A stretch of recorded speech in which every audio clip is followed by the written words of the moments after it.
이스라엘의 11조를 레위 자손에게 기업으로 다 주어서 그들이 하는 일 곧 회막에서 하는 일을 갚나니 이후로는 이스라엘 자손이 회막에 가까이 하지 말 것이라 죄값으로 죽을까 하노라. 그러나 레위인은 회막에서 봉사하며 자기들의 죄를 담당할 것이요 이스라엘 자손 중에는 기업이 없을 것이니 이는 너희 대대의 영원한 율례라. 이스라엘 자손이 여호와께 거제로 드리는 11조를 레위인에게 기업으로 주었으므로 내가 그들에 대하여 말하기를 이스라엘 자손 중에 기업이 없을 것이라 하였노라. 여호와께서 모세에게 말씀하여 이르시되 레위인에게 말하여 그에게 이르라. 내가 이스라엘 자손에게 받아 너희에게 기업으로 준 11조를 너희가 그들에게서 받을 때에 그 11조의 11조를 거제로 여호와께 드릴 것이라. 내가 너희의 거제물을 타작마당에서 드리는 곡물과 포도즙 틀에서 드리는 즙같이 여기리니 너희는 이스라엘 자손에게서 받는 모든 것의 11조 중에서 여호와께 거제로 드리고 여호와께 드린 그 거제물은 제사장 아론에게로 돌리되 너희가 받은 모든 헌물 중에서 너희는 그 아름다운 것 곧 거룩하게 한 부분을 가져다가 여호와께 거제로 드릴지니라. 이러므로 너는 그들에게 이르라. 너희가 그 중에서 아름다운 것을 가져다가 드리고 남은 것은 너희 레위인에게는 타작마당의 소출과 포도즙 틀의 소출같이 되리니 너희와 너희의 권속이 어디서든지 이것을 먹을 수 있음은 이는 회막에서 일한 너희의 보수임이라. 너희가 그중 아름다운 것을 받들어 드린즉 이로 말미암아 죄를 담당하지 아니할 것이라. 너희는 이스라엘 자손의 성물을 더럽히지 말라. 그리하여야 죽지 아니하리라. 오늘도 살아 역사하시는 하나님 아버지, 오늘도 사랑하는 귀한 성도들이 토요일 새벽에 하나님의 말씀을 묵상하고자 오늘 한자리에 모였습니다. 오늘도 내게 주시는 하나님의 말씀 앞에 순종하고 오늘도 주님의 주시는 말씀으로 채움받는 은혜의 하루가 되도록 인도하여 주옵소서. 우리의 삶을 오늘도 주관하시고 인도하시는 우리 구주 예수 그리스도의 존귀하신 이름으로 축복하며 기도합니다. 아멘. 우리 사랑하는 브릿지 가족 여러분, 오늘 5월 3일 토요일 새벽 예배 우리 민수기 18장 21절에서 32절의 말씀을 중심으로 신앙 성장을 위해 반드시 이것이 필요합니다 라는 제목하에 말씀 우리 함께 나누도록 하겠습니다. 우리가 계속해서 민수기의 말씀을 큐티를 하고 있는데요. 특별히 우리가 민수기의 말씀을 큐티하면서 이 말씀을 해석하는 귀한 발판이 하나가 있습니다. 그것이 무엇이냐면 바로 구약의 말씀을 해석해 줄 수 있는 신약의 관점을 잘 이해하는 것이다 라는 것이죠. 자, 예를 들어서 우리가 구약 성경 중에 신명기 24장 1절의 말씀에 보면 하나님께서 모세에게 이스라엘 백성들의 질서를 잡기 위해 주셨던 한 가지 질서에 관련된 법이 있습니다. 자, 그것이 뭐냐면 바로 아내와 이혼하는 바로 그 부분입니다. 자, 신명기 24장에 보면 자, 남편으로서 아내를 맞이해서 결혼을 했어요. 그런데 그 아내와 함께 첫날 밤을 보내는데 가만히 보니까 내 아내가 처녀가 아닌 것 같다라고 하는 생각이 드는 겁니다. 자, 이러한 판단이 서게 될 때의 신명기에서는 어떻게 하나님이 말씀하고 계시냐면 자, 이 문제 때문에 아내와 이혼을 하고 싶다면 아내로 하여금 이혼 증서를 받고 그리고 결국 자기 집으로 돌려 보내라라는 것이죠. 자, 그래서 모세는 이스라엘 백성들 남자들에게 너희들이 결혼했던 그 아내가 처녀가 아니다라고 하는 것이 판명되어지고 또 그런 의심이 들 때 아무런 조건 없이 내쫓는 것이 아니라 그거를 정말로 조사하고 조사해서 그것이 확실히 드러나게 될 때에 이혼 증서를 받고 집으로 돌려보내라 라고 하는 맥락입니다. 자, 그런데 신명기 24장의 말씀을 잘못 왜곡해서 어떤 사람들은 거봐라, 이러한 힘든 여건들이 발생됐을 때 결국은 성경이 이혼을 인정하고 있는 것이 아니냐 이렇게 해석하는 경우도 있다라는 것이죠. 자, 그런데 좀 전에 말씀드렸던 것처럼 특별히 구약 성경, 우리가 민수기의 말씀을 큐티하면서 이 말씀을 해석하는 중요한 발판이 신약이다라고 하는 것을 말씀드렸던 이유가 바로 이런 부분입니다. 여러분, 왜 모세가 이혼 증서를 받고자 했을까요? 자, 신약 성경의 말씀에 보면 모세가 이혼 증서를 받은 이유는 당시의 남자들의 마음이 너무나 완악했기 때문이다라는 것입니다. 자, 이 말의 뜻은 당시 근동 지방의 여자는 정말로 남자라고 하는 존재가 없이는 살아갈 수 없는 존재고 그리고 밖에 버려져 굶어 죽을 수밖에 없는 존재였어요. 그러니까 너무나 억울한 인생이 바로 그때 당시에 여자라고 하는 신분을 갖고 있는 이들의 인생이었습니다. 자, 그래서 이렇게 함부로 취급당하고 마음에 품은 그러한 죄악들이 드러났다라고 하는 의심만 있어도 남자는 여자를 내쫓을 수 있는 바로 그러한 사회적 분위기 속에서 모세가 그 부분에 대해서 조사를 정확하게 해봐라라는 겁니다. 진짜 내 아내가 처녀가 아니다라고 하는 어떤 심적인 어떤 그 유혹만, 어떤 의욕만 가지고 아내를 그렇게 취급하지 말고 정말 그렇다라고 판단이 된다면 조사를 직접 해봐라는 거죠. 자, 그런데 조사를 했는데 아무런 죄를 발견하지 못했다. 그러면 죄가 있는 상태에서 쫓겨난 여성이 이 여성은 아니다라는 것을 판명하는 겁니다. 자, 그렇게 판명이 되어져야 다른 남자를 만나서 또 다른 가정을 이뤄 나갈 수 있는 기회라도 주어지는 것이 아니겠습니까? 자, 그러니까 조사를 했더니 이 여인은 그런 여인이 아니다라는 것이 판명이 되면 이 여인에게 돌 던지지 말라라는 이야기예요. 따라서 모세가 이혼 증서를 받고 그리고 나서 이혼을 해야 된다라고 하는 말의 가장 궁극적인 맥락은 그 당시의 여성을 최대한으로 보호하기 위한 모세의 조치였다라는 것입니다. 따라서 당시의 여성은 이 남성의 완악한 마음 때문에 아무런 죄가 없이도 이혼당할 수밖에 없었기 때문이다라는 것이죠. 자, 그러한 상황 속에서 신약으로 넘어와서 예수님께서 한 가정을 이루시고 이 가정에서 이혼이라고 하는 부분에 대한 결론을 우리 예수님이 어떻게 내리셨냐면 하나님이 짝지어진 것을 사람이 나눌 수 없다. 이렇게 결론을 지으시고 있는 것입니다. 자, 그래서 여호와의 증인이나 제7일 안식교 같은 이러한 사람들은 여전히 신약을 믿지 않아요. 그래서 구약적 관점에서 늘 말씀을 해석하고 적용하다 보니까 그래서 여러분 이상한 해석이 나오고 이상한 적용이 나오게 되는 것입니다. 자, 이와 같은 맥락에서 구약의 굉장히 중요한 하나의 어떤 시스템을 우리가 이해할 때 이것을 구약적 관점으로만 이해하는 것이 아니라 신약의 관점에서도 이해해야 되는 굉장히 중요한 것 중에 하나가 뭐냐면 그게 바로 성막입니다. 회막이죠. 자, 성막이라고 하는 것을 생각해 볼 때 여러분 이 성막을 중심으로 4개의 중요한 직분을 갖고 있는 사람들이 등장하게 되는데 자, 성막으로부터 가장 멀리 떨어져 있는 사람이 일반 백성입니다. 그리고 성막 주위와 그리고 성막을 봉사하는 사람이 레위 지파죠. 자, 그리고 성막 안으로 들어와서 사역하는 사람들 가운데에 성소에서 사역하는 사람들은 제사장들입니다. 그러나 그 지성소 안에 들어갈 수 있는 사람은 대제사장만 들어가게 되는 거죠. 따라서 구약 시대에는 이 직분이 굉장히 정확하게 구분이 되어 있었습니다. 따라서 이 4종류, 일반 백성, 레위 지파, 제사장, 대제사장 이 4종류의 직분에는요. 보이지 않는 장벽이 존재했던 때가 구약 시대예요. 따라서 이 장벽을 누군가가 넘어가게 되면 그것이 반역이 되고 징계를 받았던 것입니다. 그래서 민수기 16장부터 계속해서 기록되어 있는 고라당의 반역이 그래서 무서운 거예요. 각자 주어진 임무에 맞게 사역을 하고 삶을 살아가는 겁니다. 자, 그런데 여러분 지금 우리가 살고 있는 이 교회 시대, 신약 시대, 이 성령 시대에도 정말로 보이지 않는 이 장벽이 존재하는 4개의 직분이 그대로 존재하는가? 자, 아니죠.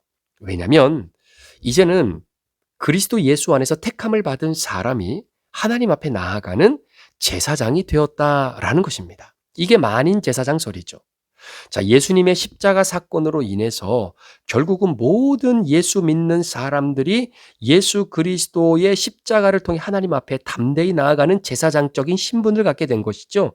이것이 바로 히브리서 4장에 기록되어 있는 내용입니다. 너희가 하나님 앞에 나아갈 때 그의 긍휼하심을 따라 바로 믿음의 보좌 앞에 담대하게 나아갈 수 있게 되었다라고 히브리서 기자가 우리에게 말할 수 있는 겁니다.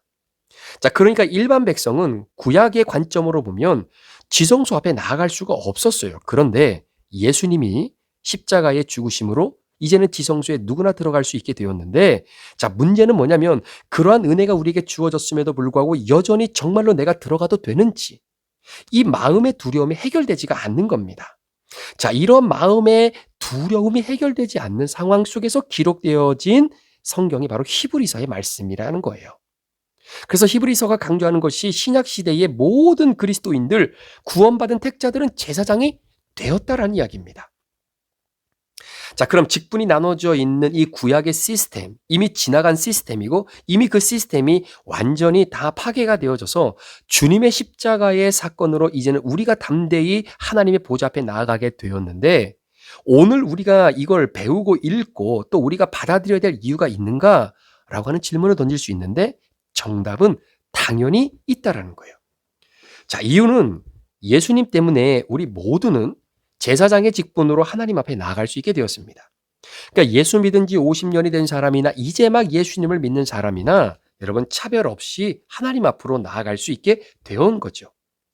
자, 그런데 신약 시대에도 존재하는 것은 여러분 신분의 문제는 해결이 됐어요. 그런데 마음의 장벽이 무너지지 않는 겁니다. 분명히 내가 택자임에도 불구하고 여전히 성소 주변에서 서성거리고 있는 레위 지파 사람의 신분으로서만 살아가는 사람이 있는 반면에 내가 택자이기에 믿음으로 지성소에 들어와 하나님을 예배하고 그 하나님을 찬양하고 그리고 봉사하고 헌신하면서 하나님 안에서 내 인생의 목적의 의미를 정확히 발견하고 살아가는 평신도 리더자로서의 제사장들이 있다라는 이야기예요. 따라서 구약 시대에는 아무리 노력하고 노력해도 직분이 변할 수 없는 장벽이 있었다면 지금 우리가 살아가고 있는 이 성령 시대, 이 교회 시대에는요, 이미 우리가 제사장으로 부름을 받았기 때문에 성화의 과정에서 내가 훈련받는 것이 너무나 중요하고요. 거기에 나의 선택과 나의 결단만 있으면 누구든지 제사장으로 살아갈 수 있다는 사실입니다. 제가 성도들을 이렇게 양육하고 또 성도들의 신앙이 자라나는 모습을 볼 때, 두 가지로 보통 생각해 볼 수가 있는데요. 첫 번째는 진짜 성령이 충만할 때 있잖아요. 은혜가 흘러 넘칠 때 있잖아요. 사역 열심히 합니다. 정말로 주님을 위해서 뭐든지 다 할 수 있고 다 바치겠다는 마음으로 사역을 열심히 감당하시는 분들이 계세요. 자, 그런데 그 성령 충만이 낮아지고 은혜의 저수지가 점점점 낮아지잖아요. 그러면 자연스럽게 사역을 하나 둘씩 포기하기 시작합니다. 자, 그런데 어떤 성도는 이런 성도가 있어요. 내가 예수님을 믿어요? 천국과 지옥이 존재하는 것도 믿어요? 나는 구원받은 택자임에도 불구하고 여전히 왜 나는 남들처럼 은혜를 깊이 경험하지 못할까? 이런 성도들이 있거든요. 자, 이런 마음을 갖고 있는 성도들 중에 많은 성도들이 결국은 사역을 포기하고 믿음의 여정에서 조금씩 이탈하는 성도들이 많이 있다라는 겁니다. 그런데 어떤 성도들은요, 자, 내가 이런 구원받은 자임에도 불구하고 왜 나는 남들처럼 은혜를 깊이 경험하지 못할까? 이 질문 안에 어떤 해답을 찾게 되냐면, 그래, 내가 하나님이 나에게 하시는 말씀, 어떤 말씀인지 상관없이 내가 무조건 순종해보자. 그리고 교회에서 나에게 주어지는 사역이 있다면 또 목사님이 나에게 이런 사역을 한번 해보십시오라고 말하면 그것에 대해서 군소리하지 말고 내가 정말 최선을 다해서 한번 사역을 해보자. 또 목사님께서 큐티하라고 하면 양육받으라고 하면 와서 기도하시라고 하면 그 말씀에 내가 순종해서 한번 양육도 열심히 한번 받아보자. 뭐 그렇게 하다 보면 하나님이 나에게도 은혜를 주시겠지 라고 생각하면서 그 믿음의 여정을 걸어가는 성도들도 있다라는 거예요. 여러분 이것이 정답이 아닙니까? 사람마다 은혜를 누리는 시기가 다 다릅니다. 믿음은 있지만 아직도 가슴이 차가운 사람들이 있습니다. 이런 상황에서 내가 믿음을 지키려면 일단 내 자신의 상황을 인정하고요. 그 상황에 맞는 선택과 결론이 반드시 중요하게 필요합니다. 자, 우리가 살아가는 이 신약 시대의 영성은요. 내가 훈련을 받고 내가 잘 선택하고 내가 결단을 잘 하면 누구나 제사장의 역할을 감당할 수 있는 겁니다. 자, 그런데 이런 결단으로 나를 공동체에 묻고 살다 보면 어느 날 제사장으로 성장하는 사람들이 있다는 거예요. 이것이 구약 시대의 특징이 아니라 오늘 성령님을 모시고 살아가는 이 시대의 특징이라는 겁니다. 그래서 예수 믿고 구원받은 누구나 노력하고 훈련받고 믿음의 여정을 걸어가다 보면 제사장으로 살아갈 수 있는 거예요. 자, 이런 관점에서 오늘 본문 21절에서 24절의 말씀이 우리에게 굉장히 가치가 있는 말씀인데요. 자, 민수기 18장은 레위인과 제사장의 구별에 대한 내용이 기록되어 있는데 특별히 오늘 21절에서 24절의 말씀은 레위인에 대한 이야기입니다. 자, 이스라엘 백성들 안에는 레위인의 위치가 있는데 이 레위인의 위치는 여러분 일반 백성의 위치하고 달라요. 이들은 성소에서 일하는 사람들입니다. 회막을 봉사하는 직책을 부여받은 하나님의 구별된 사람들이에요. 자, 그런데 문제는 그렇게 성소에서 회막에서 최선을 다해서 일하는 이 레위 사람들이 제사장까지 올라갔는가? 아닙니다. 성소에 들어가 섬길 수준은 아직 안 되는 거예요. 자, 이거를 오늘 우리의 교회와 또 오늘의 현장으로 우리가 한번 적용해 본다면 여러분, 교회를 구성하는 성도들의 비율을 보면 제사장의 비율이 적어요, 상대적으로. 그러나 성소에서 멀리 떨어져 구경꾼으로 살아가는 비율의 성도들이 많다라는 겁니다. 그러니까 일반 백성이 교회는 많아요. 그리고 그 중간에 레위인들이 있습니다. 자, 그렇다면 이 레위인들이 훈련받고 성장해서 제사장의 반열에 들어와서 성소를 섬기기 위해서 도대체 이들에게 무엇이 필요한가? 이게 중요하다라는 것이죠. 자, 이와 관련돼서 하나님이 레위인들에게 제일 먼저 요구하는 것이 무엇이냐면, 자, 21절에 보면 이런 말씀이 있습니다. 하나님이 이스라엘 백성들에게 11조를 거두신 다음에 그 11조를 레위 사람들에게 주신 거예요. 자, 그런데 11조를 주시면서 하나님이 하신 말씀이 뭐냐면, 내가 너희를 먹여 살릴 테니까 23절에 나와 있는 말씀처럼 너희 레위인들은 세상의 기업을 포기하라는 거예요. 그리고 회막에서 봉사하면서 죄 짓는 백성들을 섬기는 것이 사명이고 너희들은 여기에 집중하라라는 것입니다. 자, 이 말씀을 여러분 신약의 관점으로 보면 핵심이 뭐냐면 레위인들이 자신의 신앙과 믿음을 성장시키기 위해서 그 무엇보다도 중요하게 생각해야 되는 것이 뭐냐면 집중하는 겁니다. 집중하는 거예요. 자, 예를 들어서 어느 한 가정의 남편이 레위인일 수 있죠. 그런데 그 남편이 제사장으로 성장한다고 할 때 가장 중요하게 붙들고 가야 되는 것이 뭐냐면 바로 가정과 내 아내에게 집중하는 겁니다. 가정과 내 아내에게 정말로 집중하는 겁니다. 우리가 살아가면서 일도 해야죠. 취미생활도 해야죠. 또 내가 좋아하는 일들도 우리가 포기하지 못하고 때로는 할 때도 있죠. 그런데 여러분, 그 어떠한 일보다도 중요한 것은요, 내 가정의 영혼 구원에 집중하는 거예요. 또한 남편으로서 레위인으로 살아가는 사람들은 아내 이외에 다른 여성의 기업을 포기해야 되는 겁니다. 하나님이 내게 주신 인생의 반려자고 함께 믿음을 향해 걸어가는 동역자를 붙여주셨는데 그 아내 말고 다른 여성의 기업을 혹시 내 마음 가운데 품고 그런 관계를 맺어가는 기업이 있다면 집중하라는 거예요. 거기에 집중하지 말고 하나님이 짝지어준 아내에게 집중하라는 겁니다. 반드시 레위인에서 제사장 반열로 올라가기 위해서는 집중이 필요하다라는 거예요.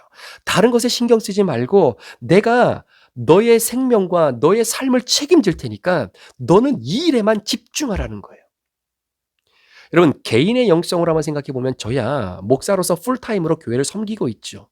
하루 종일 교회 와서 말씀 연구하고 또 때가 되면 신방도 가고 또 때로 되면 기도도 하고 말씀도 준비하면서 그렇게 사는 것이 저는 교회로부터 부름받은 풀타임 사역자이기 때문에 그게 맞는 겁니다. 그런데 평신도로 살아가는 사역자인 여러분들은 아니잖아요. 여러분이 교회에 풀타임으로 사역하는 사역자는 아니잖아요. 그러니까 교회에만 올인하는 것, 여러분의 가정도 팽개치고 직장도 팽개치고 여러분 스스로를 지키고 보호할 것도 다 팽개치고 그냥 교회에 와서 기도만 하고 교회에 와서 봉사만 하는 것, 여러분 그거 평신도로서 옳은 모습 아닙니다. 따라서 평신도가 교회에 올인할 수는 없지만 자, 그렇다고 구원받은 택자인데 영적인 양식을 포기할 수는 없잖아요.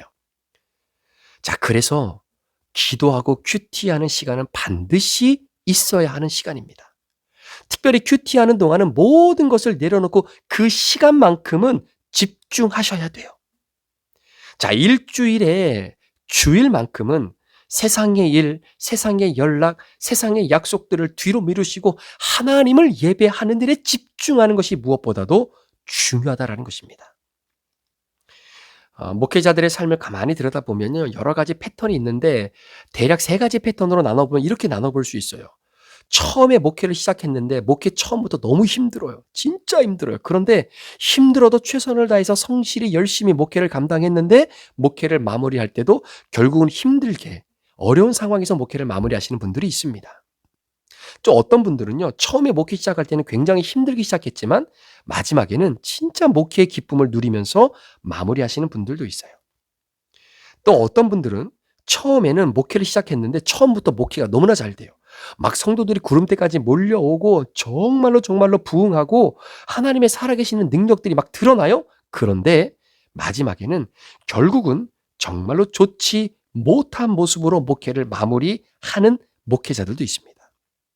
자, 첫 번째, 두 번째, 세 번째 카테고리 가운데의 세 번째, 처음에는 부흥하고 잘 되는데 마지막에는 정말로 좋지 않는 모습으로 목회를 마무리하는 목사님들의 특징 중에 하나가 뭐냐면 목회의 권태기가 느껴질 때에 목회에 집중하지 않고 다른 곳에 신경을 쓰고 목회에 대한 집중력이 떨어지기 때문이에요. 여러분, 목회자가 교회의 집중력이 떨어지는 순간 교회에는 흉년이 찾아오는 겁니다. 그래서 하나님이 목회자들에게 뭘 요구하냐면 신실하심을 요구하는 거예요. 신실하심을 요구하는 겁니다. 우리 가정의 제사장인 아버지들에게 신실함을 우리 하나님이 요구하시는 거예요. 자, 그렇다면 목회자에게 또한 가정의 제사장인 아버지들에게 정말로 신실함을 요구할 때 그 신실함의 본질이 무엇이냐? 그게 집중하는 거예요. 집중하는 겁니다. 여러분, 집중한다는 것은 내가 무엇을 해야 하는지, 지금 이 상황에서 어떻게 해야 되는지 그 집중력을 잊지 않는 것을 이야기하는 거예요. 목사로서, 아버지로서, 또 성도로서 집중력을 잃지 않는 것을 하나님이 오늘 우리에게 요구하시는 겁니다. 그러니까 목사인 저에게 주어진 기업은 우리 브릿지 교회밖에 없는 거예요. 영혼 구원밖에 없는 거예요. 여기에 집중하라는 거예요. 하나님이 내게 맡겨주신 소중한 영혼 한 영혼 한 영혼에게 집중하라는 겁니다. 내 교회, 내 성도에게 집중하라는 거예요. 그런데 왜 다른 교회 성도들에게 집중을 하는 이유가 뭐겠느냐라는 거죠.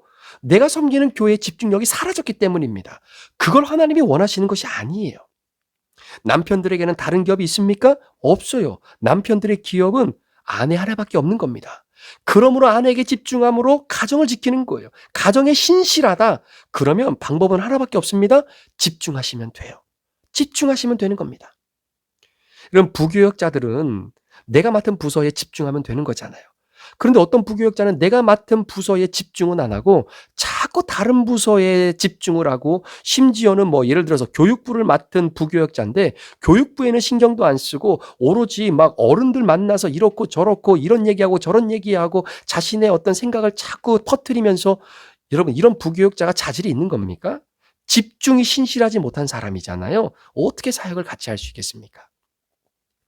따라서 우리 성도님들이, 우리 교회가 제사장 교회로 거듭나기 위해서 해야 될 것이 뭐냐면 집중하는 거예요. 이것도 하고 저것도 하고 오지랖 넓게 다 신경 쓰면요, 집중을 못해요. 그래서 우리 교회는 여러 가지 많은 사역도 물론 중요하지만 그 많은 사역들 가운데에 두 가지에 집중하려고 합니다. 첫 번째는 전도와 선교와 관련된 영혼 구원, 그리고 두 번째는 내 개인의 성장과 믿음의 진보를 위한 큐티예요. 이 두 가지에 집중하면 되는 것입니다. 선교와 큐티, 그리고 정말로 전도와 큐티, 영혼을 구원하는 일과, 그리고 내 영혼이 하나님께 더 빛난 영광의 아름다운 여정을 걸어가기 위한 개인의 성화의 과정에 꼭 필요한 큐티, 여기에 집중하면 되는 겁니다. 하나님이 성막 주변에서만 서성거리는 레위인들을 제사장의 역할을 감당하도록 예수 그리스도를 통해서 길을 열어주셨어요. 그러니 사랑하는 여러분, 여러분들 가운데 여전히 레위인과 같은 직책만 맡고 있어 회막 주변에서 여전히 봉사하는 것으로만 끝나는 그런 인생이 아니라, 여러분, 훈련 받으십시오. 힘들어도 큐티하십시오. 그 안에 주시는 주님의 은혜를 경험하시면서 레위인의 사명으로서만 그 주변에 서성거리는 사역이 아니라 조금 더 성소 안으로 들어오십시오. 여러분, 지성소 안으로 들어오십시오. 예수 그리스도의 십자가를 통해 이미 여러분은 그 안으로 들어올 수 있는 하나님의 특권을 누린 자들입니다. 훈련받고 이 믿음의 광야 여정 속에서 하나님이 주시는 은혜를 잘 깨달아서 정말로 모든 사람이 만인 제사장이 되어서 주님 앞에 더욱더 아름답게 쓰임받는 그런 소중한 믿음의 아름다운 사역자들로 더욱더 자라날 수 있는 우리 귀한 성도님들 되시기를 주의 이름으로 축원합니다. 기도하시겠습니다. 하나님 아버지, 감사합니다. 우리 하나님께서는 그의 아들 예수 그리스도를 통해 십자가에 그분이 죽으실 때 휘장이 위에서 아래로 찢어짐으로 말미암아 이제는 대제사장만 들어갈 수 있었던 그 지성소 안에 하나님의 은혜의 보좌 앞에 담대히 나아갈 수 있는 은혜를 우리에게 주셨습니다. 이 특권이 우리에게 주어졌는데 여전히 우리는 일반 백성처럼 레위인처럼 제사장의 반열에 들어가지 못하는 그러한 사역적인 측면으로 오늘을 신앙의 여정을 걸어가고 있진 않은지 하나님 거룩한 욕심을 내서 조금 더 훈련받고 잘 양육받아서 큐티를 통해 주시는 주의 말씀을 더 깊이 묵상함으로 하나님이 선하신 뜻을 위해 만인 제사장의 그 사명을 잘 감당하는 우리 귀한 성도들 될 수 있도록 축복해 주옵소서. 감사를 드리며 예수 그리스도의 존귀하신 이름으로 축복하며 기도합니다. 아멘.